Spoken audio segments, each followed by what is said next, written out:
భారత ప్రజాతంత్ర విద్యార్థి సమాఖ్య జాతీయ అధ్యక్షులు డాక్టర్ వివేక్ మహబూబాబాద్ జిల్లా గూడూరు ప్రభుత్వ జూనియర్ కళాశాలను సందర్శించారు.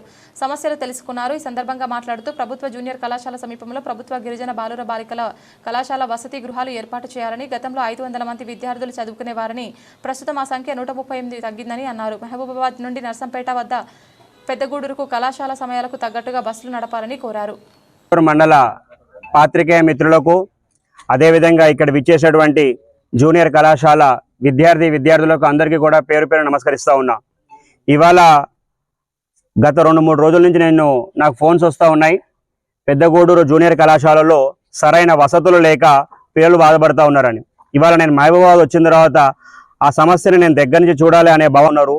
5 నుంచి 10 కిలోమీటర్ల దూరంలో ఉన్నప్పుడు వాళ్ళు చాలా దూరంగా ఉన్నారు కాబట్టి వాళ్ళు ఇక్కడ రాలేకపోతున్నందుకు వాళ్ళు ప్రాబ్లమ్స్ అయితే ఉన్నాయి. మీరు 41 గ్రామ పంచాయతీ నుంచి కనీసం 10 మందిని వేసుకున్నా సరే, విద్యార్థులు గ్రామ పంచాయతీకి 10 మంది వేసుకున్నా తీవ్రంగా మనం ప్రశ్నించే ప్రోగ్రాంలో ఇక్కడి నుంచి నేను రేపు ITDO గారికి కూడా లెటర్ రాస్తాను. చూసి మన నుంచి ఎంత తొందరగా దీనిపైన పరిష్కారం అంత తొందరగా తీసుకొని వస్తాను. DSFA నేషనల్ ప్రెసిడెంట్ అన్న డాక్టర్ వివేక్.